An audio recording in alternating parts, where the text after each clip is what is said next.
Të dashur miq, mirëmëngjesi, mirë se po takohemi bashkë edhe në këtë ditë të enjte. Faleminderit shumë që jeni pjesë e jetës sot çdo ditë. Është kënaqësi me ndoa me juve mysafir dhe tema nga më të ndryshme që i trajtojmë në këtë studio. Përpiqemi që të realizojmë profile nga më të ndryshme që edhe përvojën e tyre personale ta ndajmë bashkë me ne, po patjetër edhe t'ju japin këshilla nga më të ndryshme. Sidomos nëse flasim për ushqimin, ju e dini që pjesë e programit mëngjesit janë shumë shpesh edhe këshilla të cilat ne i lexojmë edhe përmes portalit kua.net që kanë të bëjnë me shëndetin, me mënyrën se si ne mbajmë vetën, kujdesemi për vetën, aq më tepër në sezonin veror, në këto temperatura të larta ku përveç që të ruhemi nga dielli, edhe të mos qëndrojmë në një periudhë kohore kur nuk është e preferueshme, natyrisht që edhe ushqimet, konsumimi i tyre e po ashtu edhe lëngjet e ujit e bëjnë të vetën, kështu që duhemi të qëndrojmë gati. Janë nutricistët ata që zakonisht e tregojnë edhe një gjë të tillë ose japin këshilla të vazhdueshme. Po ashtu, rekomandimet që thash për punën e diellit mund t'i gjeni tek IKSHPK, faqja zyrtare e tyre ku gjithmonë dalin në udhëzime nga më të ndryshmet për krejt grup moshat e qytetarëve të këtij vendi. Unë po ndalem pikrisht tek ushqimet, po më duket që sa do që dëshirojmë, ndoshta me qenë kështu të përpik në sezonin e verës, ndonjëherë për shkak që na knaq shija një ushqimi caktuar, e marrim atë ushqim, po pastaj mundet më na bë dëm në organizmin ton. Prandaj me shumë kënaqësi do të flasim sot, po natyrisht që mund të kyçeni edhe me pyetje nga më të ndryshmet, nëse keni dëshirë me u informu për atë se ku bëjmë gabime ose çka duhet i ikim gjatë sezonit të verës, përmes bisedës që e bëjmë me mikën ton, Dea Lumën, nutriciste e cila dhe dietologe patjetër dhe na ka ardhur nga Turqia, është hera dytë që kemi në këtë studio dhe është shumë kënaqësi sepse po e kapim në momentet sa kemi këtu në Kosovë. Prandaj e ftoj të na bashkohet Dea, gjithmonë është kënaqësi me të pas me energjinë tënde të mirë. Faleminderit shumë që ke ardhur. Është kënaqësi jam me qenë këtu me ty. Edhe për mua gjithmonë. Shumë faleminderit që ke ardhur. Faleminderit shumë. Si po kalon në Kosovë? Faleminderit. Ti si je? Edhe unë mirë, perfekt. Ti në Kosovë si po kalon? Ne mirë këtu në Kosovë jemi me temperaturat larta. Po më duket që po se tash edhe më herët para 2 vitesh, në fakt 2 vitesh. Vitin e kaluar edhe po i bija ashtu para 2 vitesh kanë qenë temperatura pak më të larta se sa zakonisht, sa që kanjëherë mendoj që nuk po tregohet realisht edhe sa gradë Celsius është pikërisht për mos pas edhe panik të qytetarët, po më duket jemi mësu. Turqinë si e kemi?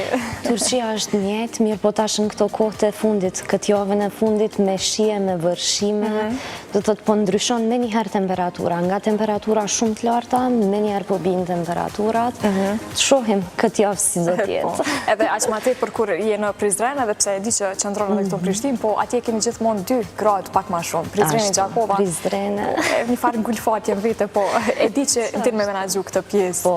Sot e zgjodhem jo rastisht këtë temë Dea që e prezantova, pikrisht me ditë për të krejt shikues tonë se si pak të kemi një dozë të mbrojtjes, po themi të organizmit tonë për ushqimeve, po i nis me njerë ndoshta me atë pyetjen se cila është ndoshta rëndësia që duhet mja kushtu organizmit gjatë sezonit të verës, çka të kemi më shumë parasysh?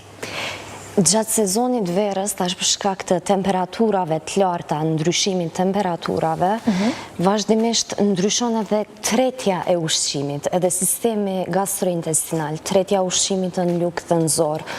Kjo është e para, edhe është një nga shkaktorët që shihen edhe alergjit ndaj ushqimeve në këtë sezon, sidomos të fëmijët e vegjël, urtikerët, skuqjet në lëkurë, kruarjet, mund shihem për shkak të ushqimeve të ndryshme.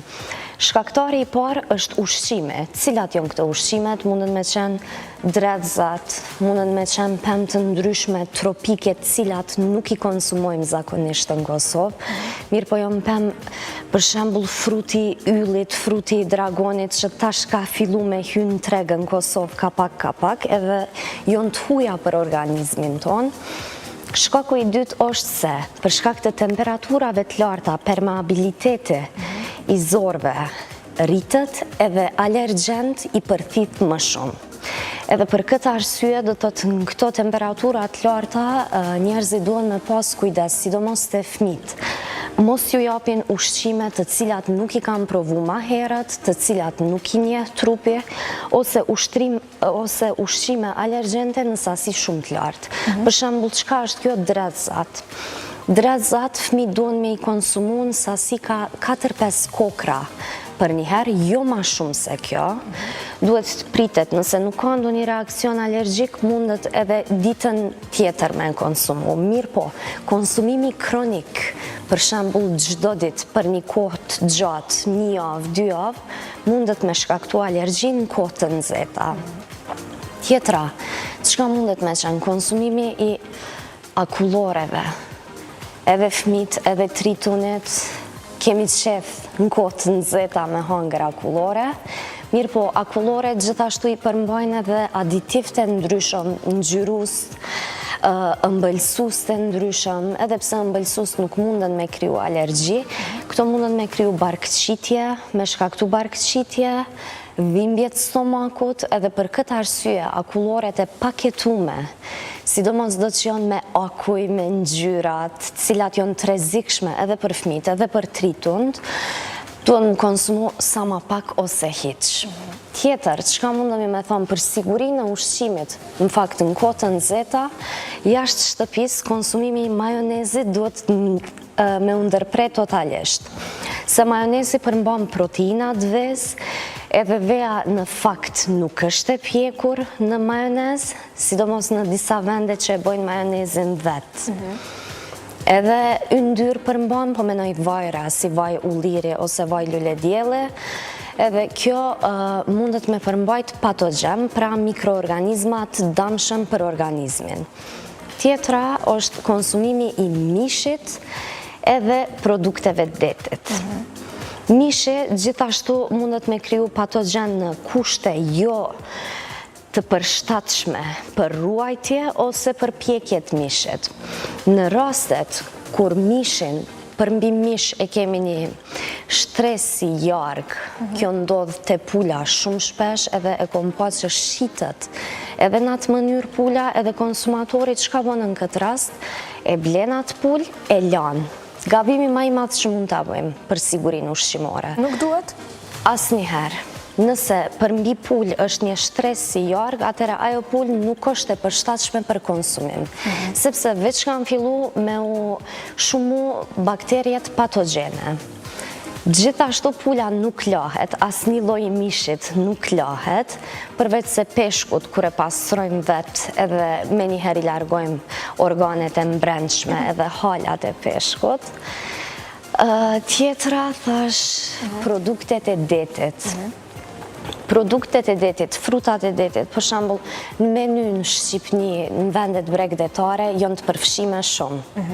Derisa janë të freskëta, do të thotë zihen me njëherë edhe përgatiten edhe i shërbejnë konsumatorët në këtë rast në restorante, këto nuk janë të rrezikshme. Mirë po, nëse mbesin 1 ditë, 2 ditë në kushtet pa përshtatshme, gjithashtu patogjenët në produktet detit bashkë me patogjen edhe metalet e rënda hynë në reakcion. Edhe këto janë një prej shkaktar të helmimeve, dhimbjeve të barkut, të zorve gjatë sezonës të verës. Sa mirë që po i spjegon këto, se ndërkohë na besoj kushdo në shtëpi tona, me njerë i mendojmë se jemi konsumus të rregull të këtyre ushqimeve, gjë që ndonjëherë me dashje apo pa dashje i konsumojmë në atë mënyrën jo të duhur edhe mandej shkakton problem. Ajo që kam bërë përshtypje është tek frutat e dredhës që përmendën në fillim. The që duhet me qenë për shembull 3-4 copë për fëmijët. Po ndaljem këtu për shkak se ka shumë nana të reja ndoshta që ka nevojë me ditë të informacion. E shoh që shumë prej tyre ndonjëherë insistojnë për me konsumu fëmija më shumë, se i duket që nuk po hanë mjaftueshëm.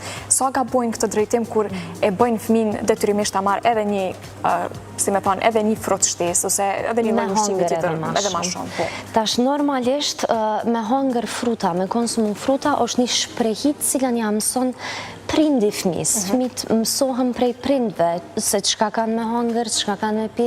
Kështu që mas pari sjellja e nanës, babës apo kushdo që është në shtëpi është shumë e rëndësi. Ata njëherë duhen me konsumu fruta që fëmit me i pa ata edhe me ja nis me konsumu. Tjetra është, për shembull, frutat si molla, dardha, këto nuk janë fruta alergjik, nuk janë të rrezikshëm, edhe mundet me u konsumu. Fëmija sa don. Në raste kur fëmijët nuk konsumojnë për shembull, nuk ju pëlqen me konsumu fruta, perime, edhe me perime kemi ma shumë problem, edhe prind, nanat sidomos, Edhe një mundon me zor, kjo në fakt krijon një lloj stresit e fëmit, gjë që neve na duket që është shumë normale, duhet fëmin me ushqy me zor se s'po han, mirë po, fatkeqësisht në psikologjinë e fëmijut, do të thotë është diçka që bëhet me shtypje, është diçka që bëhet me zor që themi ne, edhe në këtë rast fëmiu do ta refuzoj edhe më shumë atë ushqim. Irriton ndoshta edhe ky pensioni. Edhe irritohet, edhe hyn në stres, edhe e refuzon më shumë atë ushqim. Tjetra është se secili fëmijë e ka një kapacitet të konsumimit të ushqimit, të hajës, themi, ma thjesht, edhe do të thotë jashtë kapacitetit të lukthit të fëmis, se lukthi është i vogël, lukthi gjatë moshës, bashkë me peshë rritët. Edhe një fëmijë që e ka lukthin e vogël, nuk mundemi me i dhonë me zorë, se për ndryshe do t'a kthej ato. Mande kjo, në fakt, sidomos dhe moshat 1, 2, 3 vjeçare, kjo ndodh shumë shpesh, nanat i ushqejnë fëmijë derisa fëmiu fillon me kthy. Çka është rreziku këtu? Nuk zhvillohen mirë muskujt cilat e kontrollojnë gëlltitjen edhe kthimin jashtë, regurgitacionin që i thuhet në term mjekësor. Edhe këto muskuj shlirohen, edhe në këtë rast tek fëmijët paraqitet edhe acidi i lartë i lukthit, djegje në fyt, prishje e dhëmbëve. Zakonisht e këta fëmijë që ushqehen me zor edhe kthejnë ushqimin, shihen shumë prishjet e dhëmbëve për shkak të acidit që kthehet mbrapa, edhe kjo është e rrezikshme. Kështu që mas pare duhemi fëmin me njoft sa ka kapacitet me hangër, sa mundet me hangër. Tjetra është në raste shumë kritike, për shembull nëse një fëmijë nuk konsumon në asnjë mënyrë pemë, perime, duhet me kërku mbrapa kësaj çka është arsyeja, se mundet me qenë arsye të alergjive, arsye të intolerancave, edhe ndonjëherë fëmijët nuk dinë me kallëzu këto, sidomos moshat prej 6 muaj, kur fillojnë pemt perimet me hy ngadal në dietën e fëmijëve, vetëm e refuzojnë ushqimin, mirë po këtu arsyeja e refuzimit është dhimbje e barkut, dhimbje e zorës, gazna, gërçet, edhe shumë sene tjera. E këto duhen me u hulumtu edhe me u punu bashkë me mjekun pediatrist edhe me dietologun. Kështu që këshilla e përgjithshme për krejt prindrit mos i japin ushqim fëmijës me zor, sepse mundet me pas mandej pasoja të tjera. Ndoshta ndodh që edhe bëhet zgjerimi i lukthit, pastaj është probleme ndalu, shkakton obezitet. Besoj që krejt janë këto në fare zinxhiri. Është një nga shkaqet e obezitetit në moshat madhore mandej. Do të thotë me zor kur të ushqen, edhe fëmijët veç mësohen me përbi. Pa përtyp. Edhe kjo është një problem, se për shembull unë kam pa raste që nanat vetëm ja bëjnë me blender ushqimin edhe vetëm let gëlltit fëmia, veç let hanë. Një fëmijë shumë i shëndosht nuk është edhe shumë i shëndetshëm. Do të thotë, ne presim prej fëmijës që t'jetë vital, që t'jetë fit, të vrapoj, të rëzohet, të ngrihet prapë në kom, sepse ajo është natyra e njeriut. E mëson edhe ciklin e jetës pastaj. Qashtu. Nisa krejt në fillim duke thonë që sidomos ne si shqiptar, pavarësisht pse marrim ndonjëherë këshilla me thonë prej nutricionistëve ose prej personelit shëndetësor për ushqimet që duhet ose s'duhet t'i konsumojmë, sidomos në verë, me qenë se po flasim për verën, prapë jemi të prirur ndeja me marrë atë ushqim për shkak se na shijon.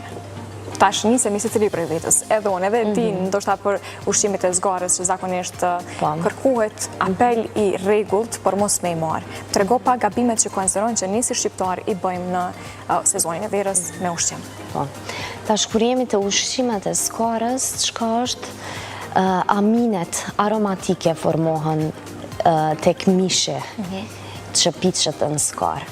Rregulla kryesore është që mishi, do të thotë ajo rjeta e zgarës, le të jetë 15 cm më lart se qymyri apo druri ku pjekët mishi. Edhe në këtë mënyrë do të thotë edhe yndyrna që do të pikë nga mishi nuk do të digjet, sepse ajo yndyr pikë nga mishi, po është digjet në qymyr edhe me tym prapë i hipet mishit. Edhe kjo është shumë e rrezikshme edhe në fakt është kancerogjene. Ky lloj i pjekjes që na, sidomos në Prizren, e përdorim shumë. Krejt Kosova e përdor. Pljeskavicat, qyftet që bapat krejt pjekën në skar, specat, domatet, krejt pjekën në skar.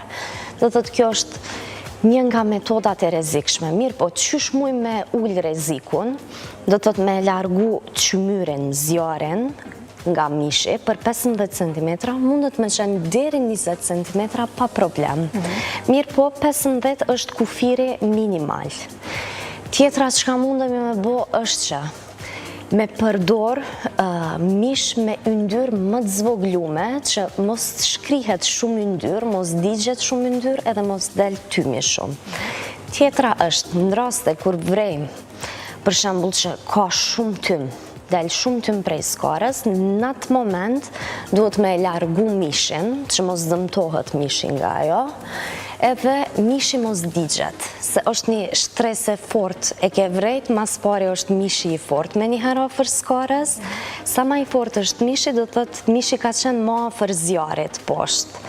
Sa ma i but mbetet mishi, edhe mrenda mbetet ma i langshëm, them, langu i mishit, gjithashtu duhet me qenë i pjekun mirë edhe mrenda, kjo do të thotë që mishi ka qenë larg skarës edhe është ma i sigurt. A ka ndonjë prej tyre që ndoshta hiç nuk rekomandohet, për shembull, ose për një grup moshë të caktuar, për shkak të shëndetit, që mundet me pas mandej pasoja kur sezoni veror fillon, temperaturat e larta fillojnë, edhe ai kombinim temperaturat larta me atë ushqim që e merr i shkakton dëm? Gjitha grupë moshat, të janë njësë prej fëmijëve deri të tritund. Mirë po, të rinjt rreth moshës 20-40 vjeçare nuk janë shumë të rrezikum, se e kanë një sistem imunitar shumë më të fortë, edhe munden me përballu shumë më shumë edhe patogjen, po menoj mikroorganizma të dëmshëm, edhe sistemet e detoksifikimit, mëlçin, veshkat, i kanë në funksion më të mirë. Mirë po, fëmijët e vegjël, deri në moshën 6-7 vjeçare, nuk janë edhe shumë të mbrojtur, sistemin imunitar nuk e kanë të zhvilluar, edhe kështu që mas pari për shkak të imunitetit duhet i largojnë këtyre ushqimeve, gjithashtu edhe sistemet e detoksifikimit për shkak të sistemit imunitar janë jo më pak aktive, mirë po mëlçia, veshka janë më të ndihshme ndaj materieve toksike. Moshat 20-40 vjeçare këto i tolerojnë. Çka ndodh mas moshës 40 vjeçare? Rritet rreziku për kancer. Sidomos kanceri i lukthit, kanceri i zorëve. Te meshkujt, për shembull të gjithë meshkujt, nëse në historinë e familjeve tyre ka kancer të zorëve, pas moshës 35 vjeçare, duhet patjetër që të konsultohen me gastroenterologun, që t'i kryjnë kolonoskopit, gastroskopit edhe të kontrollohen. Pse janë predispozuar me pas të njëjtën? Pas moshës 35 vjeçare, sidomos meshkujt janë në predispozicion për tumore, kancere, të lukthit edhe të zorëve. Edhe nëse në familjet tyne ka pas histori të tillë. E nëse jo? Nëse jo, gjithashtu, për shembull, nëse kanë dhimbje, djegje në lukth, probleme me konstipacion, ose me diare, ose gjakderdhje.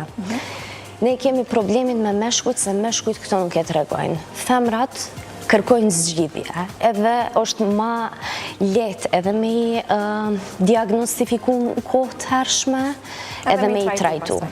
Mirë po, te meshkujt, këto e anashkalojnë, nuk e shojnë, kjo edhe për këtë arsye do të diagnostifikimi është shumë ma i vonshëm edhe me sukses ma t'ullt. E kanë edhe hezitimin realisht me shku edhe të mjeku, na bazohemi ndoshta në familjarë tonë, realisht, por që duhet me e bëse, është në të mirë shëndetit të tyre edhe krejt familjes. Patjetër. E te moshat mbi 40 vjeçare, këto ushqimet e skarës, sidomos të skuqura shumë, ose që thashtë që është forcu ajo pjesë, që është djega ajo pjesë e mishit, jo vetëm e mishit, edhe specave, edhe domateve, që bot e zezë, këto pjesë nuk duhen me u konsumu, Bile, madje edhe pjesët e tjera jo, se ajo bashkë me ujë bartët edhe në pjesët e tjera edhe të perimeve, edhe të mishit, edhe krejt ajo ushqim është i damshëm në këtë rast, edhe për lukthin, edhe për zort. Ekziston një lloj problematike ta çykshtë e përgjithshme ideja që dëgjoj shumë njerëz, e nisim këtu dhe prej vetes që gjatë sezonit veror sikur bjen pak ajo shija për ushqim, po them kështu se dukesh që je i ngopur edhe nëse ke uri. A qëndron kjo që nuk mundemi të konsumojmë sa duhet gjatë verës ose ha më pak? Kjo është shumë normale, sidomos në temperaturat nxehta, do të thotë edhe sistemi i tajimit të pshtymës, pse paksohet. Nuk marrim shije, në tru nuk shkojnë sinjalet e uritjes edhe ndihemi ma të ngopur. Tjetra është që pse është nxehtë, konsumojmë vetëm langje, pije, edhe lukthi mbushet me këto, edhe nuk e ndijmë uritjen. E mandej çka ndodh në mbrëmje, pasi të perëndon dielli, pasi të freskohet, krejt ulen edhe hajnë. Atëre e ndijnë vetën të uritur. Është në fakt një prishje e ritmit cirkadian për shkak të temperaturave të larta, edhe trupi i njeriut, edhe hormonet, edhe enzimet që tajohen, nuk tajohen ashtu qysh duhet, në kushte normale, do të thotë në 18-22 gradë. 18-22 gradë janë kushtet normale fiziologjike. Mbi këto temperatura del nga kushtet normale.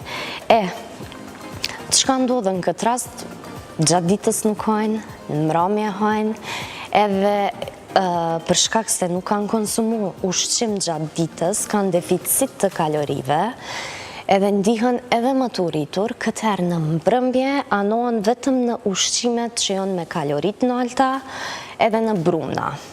Se trupi ka nevojë për karbohidrate, për yndyrna, për proteina, edhe për shembull një menu që në mbrëmje mundet me qenë një sallat me pul, këtëherë kthehet në një sendviç me pul, apo në një picë, se trupi është i uritur, nuk ka konsumu kur gjë gjatë ditës.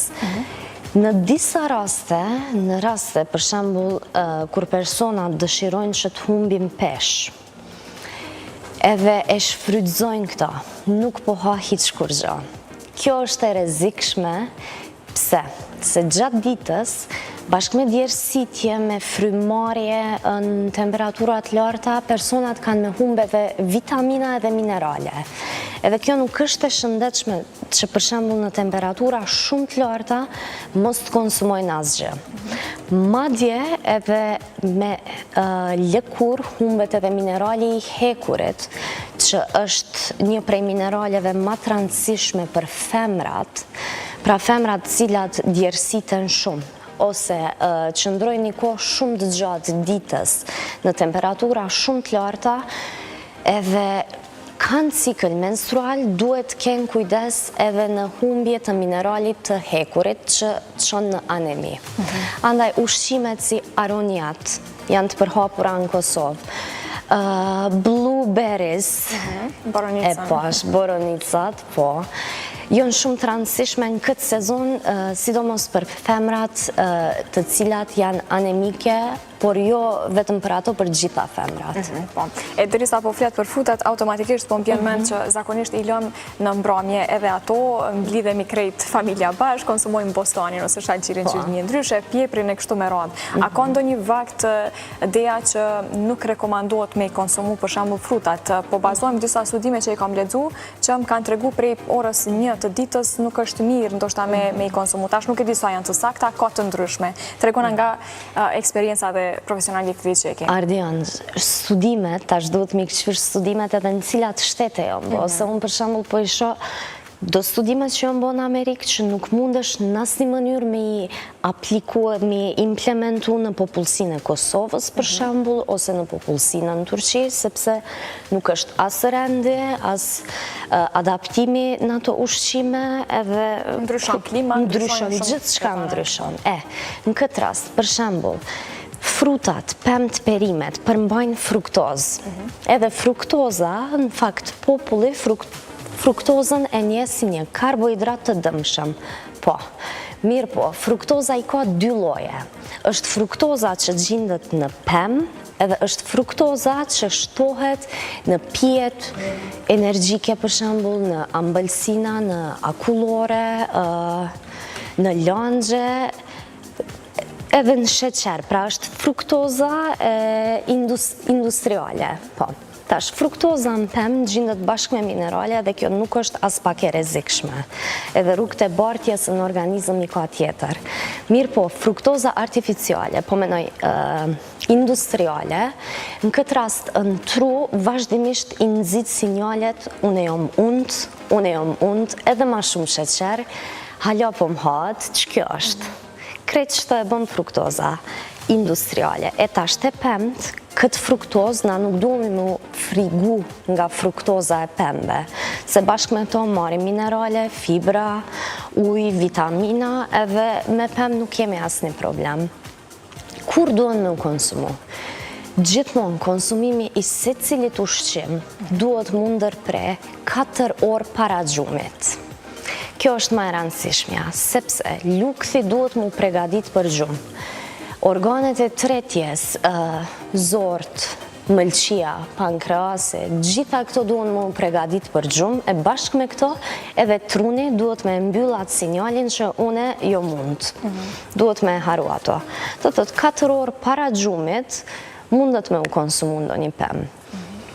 Shalqini, për shembull, indeksin glicemik e ka të lartë. Mirë po, kur konsumojmë shalqi, marim, do të të shalqini është 80-90, gati 100%, vetëm ujë. Duhemi me konsideru që bashkë me to marim edhe ujë, edhe vitamina, edhe minerale, edhe antioksidant që i ka shalqini, edhe kështu që duhemi me shfryzu në sezonën e verës. Mirë po, të personat që e kanë glicemin e gjakut, sheqerin e gjakut nalt, ose që ju luhatët shumë shpesh sheqeri i gjakut, shalqinin mas mirë të është me konsumu me djath. Me djath? Po, se është protein edhe nuk lejon që shalqini me ngrit me njëherë glukozën sheqerin e gjakut. Kështu që më ngujtohet në Prizren shumë njerëz hajnë bostan me djath.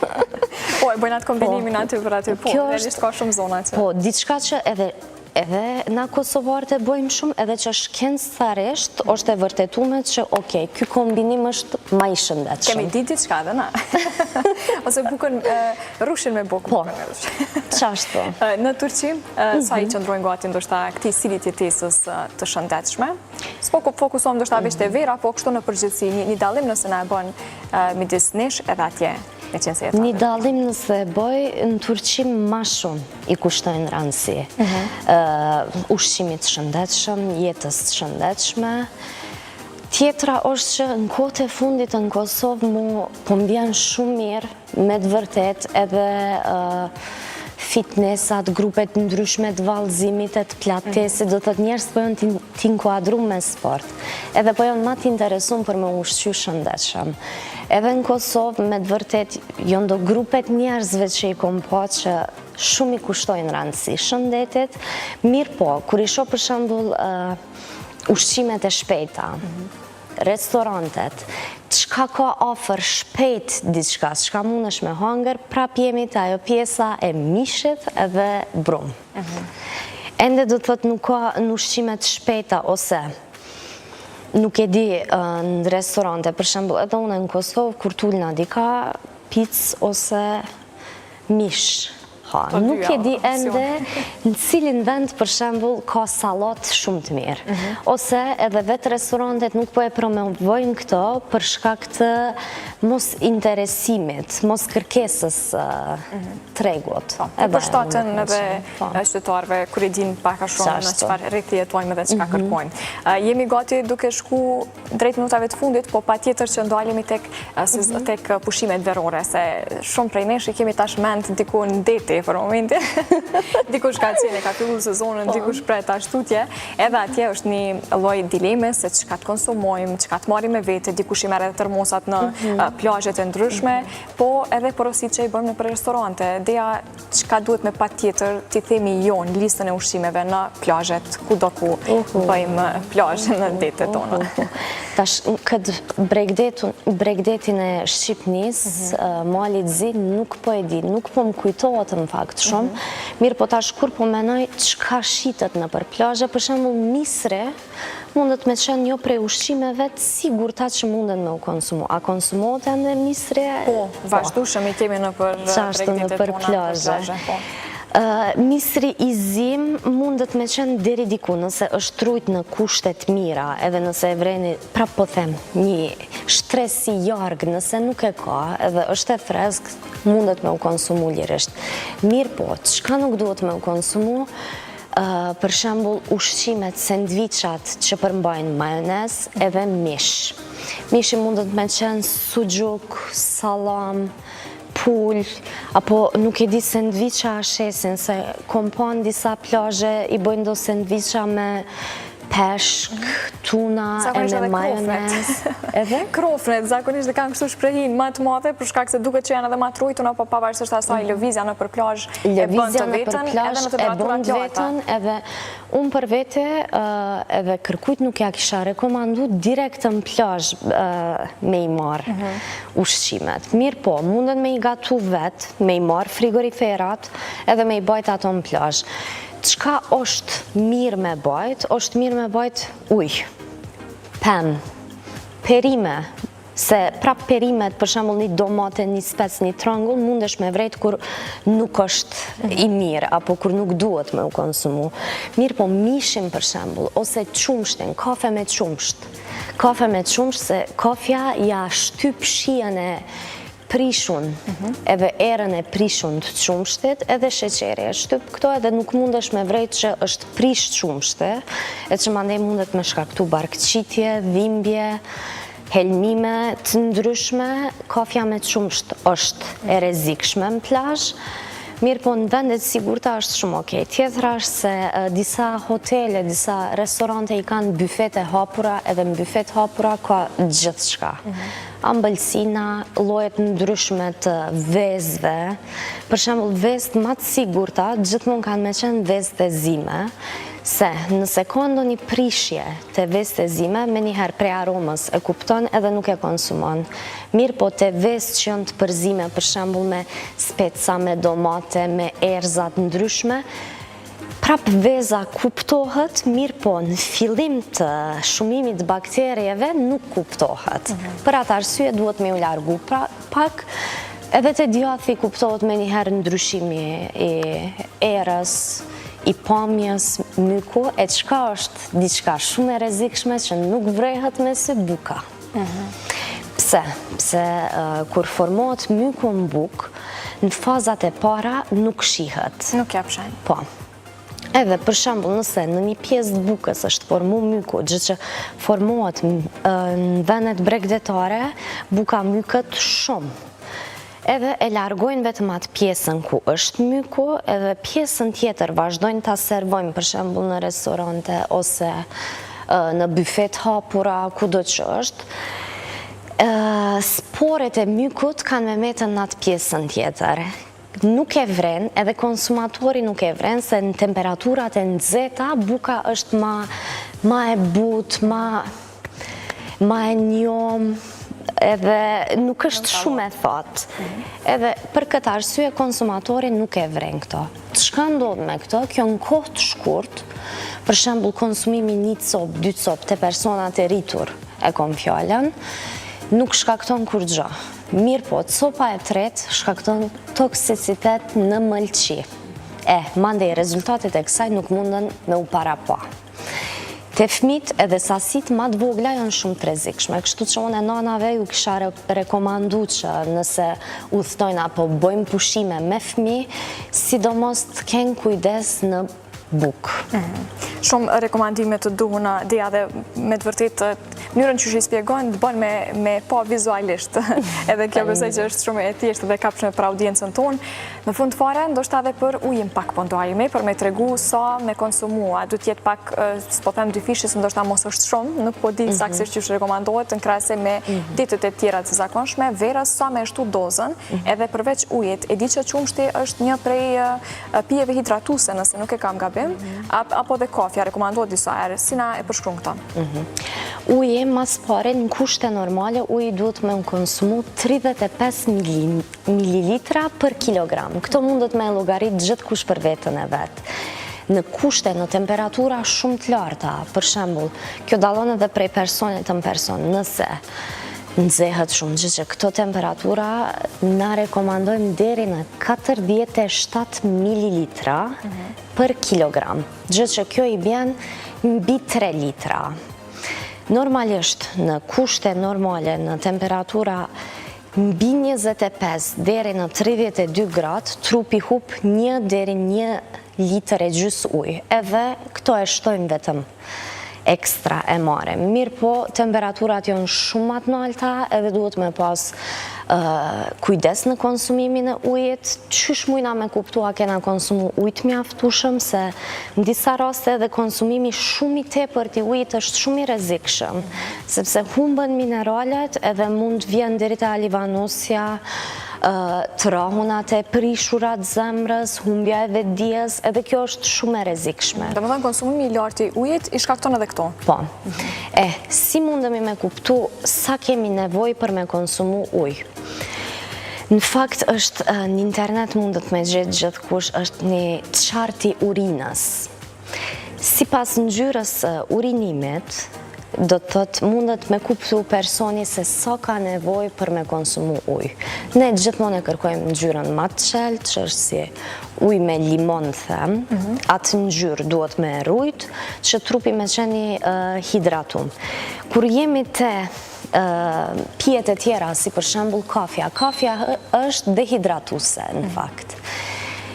Konsumimi i 1 gote kafe duhet me u shoqëru patjetër me 1 gotë ujë, sepse atë që e largon duhesh me e marë, prap, bile edhe ma shumë se 1 gotë. Qumshti është hidratus shumë i mirë kur truhet në kushte shumë të mira, edhe do të thotë mundet me qenë edhe një ushqim që përmban proteina për fëmijët është shumë i rëndësishëm, ose për personat cilët kanë probleme me dhimbjen lukth, mundet me i qetësu dhimbjet e lukthit gjatë sezonës të verës, mirë po duhet me u konsumu me shumë kujdes. Tjetra, pjetë energjike, edhe këto, nuk ma pyte, po këto du na me tregu pa tjetër, pjetë energjike, në temperaturat larta në verë konsumohen ekstrem shumë edhe janë shumë të dëmshme. Po m'bjen shumë keq, mirë po duhet me ndërpre, se sidomos verës, natën, në për ahengjet ndryshme e përzin alkoholin me pjetë energjike, dhe kjo është shumë e rëndë për zemrën, për sistemin kardiovaskular, edhe kështu që asnjëherë në kohë shumë të nxehta nuk preferohet konsumimi i pijeve energjike, edhe sidomos kombinimi i pijeve energjike me alkohol. Reagimet nështë ta nuk i ka 100% të shpejta aty për aty, po kalon një fazë. Aty i ka? Aty i ka. Qka e vrem? Reagimet janë shumë të forta, mund të shkoj deri në heart attack. Do të thotë me njëherë tregon reagim, sepse ka sasi të lartë të kafeinës, pija energjike, ka sasi të lartë të taurinës, materjet e ndryshme, sheqeri, edhe kur kjo kombinohet me alkohol, kjo është e dëmshme edhe mund të shkaktoj krizë heart attack. Tamam, mirë që po i tregon Dea këtë, dhe faleminderit shumë që i ke dhënë këto këshilla gjithmonë për neve. Kënaqësi është gjithmonë me pas në studio. Faleminderit shumë drejtë. Besoj që krejt audienca jonë për ato informacionet bazike, po them kështu të verës, i marrin në mënyrën më të mirë prej teje, edhe uroj që keme shku mbar në Turqi, se sa herë themi këto kënaqësi me të pas këtu. Faleminderit shumë prej teje, kënaqësia është e imja me të qenë këtu, me të paty çdo herë më mirë po të shoh. Shumë faleminderit. Për mua ti je mike shtëpis, këtë e ti nuk kam nevojë me ta thënë. Faleminderit shumë edhe do të shihemi besoj prapë. Faleminderit po. Kënaqësi shumë. Dashur miq, pra kemi qenë bashkë me lumën këtë bisedë që ju e gjeni në kanalin tonë zyrtar në KTV Koa Vizion. Me të vërtet, ja thash edhe Dea Sralirsa, që i spjegon duket sikur po i vizualizon kështu në mënyrën më të mirë të mundshme, për me konë edhe më të kapshme, po themi këto këshilla që ajo jep. Nëse dikujt i ka ikë intervistë, natyrisht që keni të plot në kanalin tonë zyrtar në YouTube KTV Koa Vizion. Jeta sot është ajo playlista themi kështu me krejt edicionet edhe të kaluarat edhe ato që i realizojmë tash. Faleminderit shumë edhe për krasve të Jeta sot, Telkos, internetit me shpejtësinë e dritës dhe po ashtu Ekofrut me shijet veçanta.